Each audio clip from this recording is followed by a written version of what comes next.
নবীজি বলছেন, তোমরা হাঁটবে যখন রাস্তায় চলাফেরা করবে, তোমাদের উপরের দিকে দেখবে না তোমাদের উপরে কারা আছে, অলওয়েজ দেখবা তোমাদের নিচে কারা আছে, তোমাদের চেয়ে খারাপ কারা আছে। এক ভাইকে আপনি দেখবেন আপনি সুস্থ, তার হাত নাই। আরেক ভাইকে দেখবেন আপনি সুস্থ, তার চোখ নাই। এক ভাইয়ের পা প্যারালাইজড হয়ে গেছে, এক ভাইয়ের বডি প্যারালাইজড, একজন হার্টের রোগী, একজন ডায়াবেটিসের রোগী। আপনি সুস্থ আছেন, অথচ ওই ব্যক্তির অনেক টাকা পয়সা আছে, আপনার নাই। এখানে কে ধনী বলেন দেখি, আপনি না সে?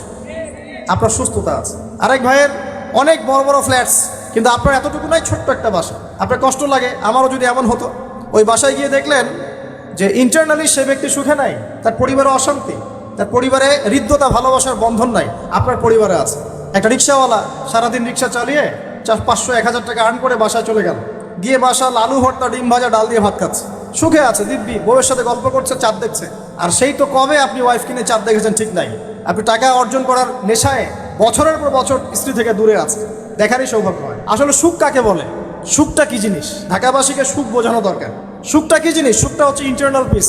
যখন আপনি বা আমি নিজেকেও বলছি, যখন আমরা আল্লাহকে পাবো, আল্লাহ পাকের ইবাদতের মধ্য দিয়ে, রাসূলের সুন্নতের মধ্য দিয়ে অল্পে তুষ্ট থাকতে পারবো, যা আছে এতে শুকরিয়া আদায় করব, আপনার চেয়ে সুখী মানুষ দুনিয়াতে কেউ নাই দুনিয়া। কিন্তু বস্তুবাদিতা আপনাকে এই আকীদা আদর্শ থেকে সম্পূর্ণ ডিমোটিভেট করে দেবে। আপনাকে খালি চাই আরো চাই।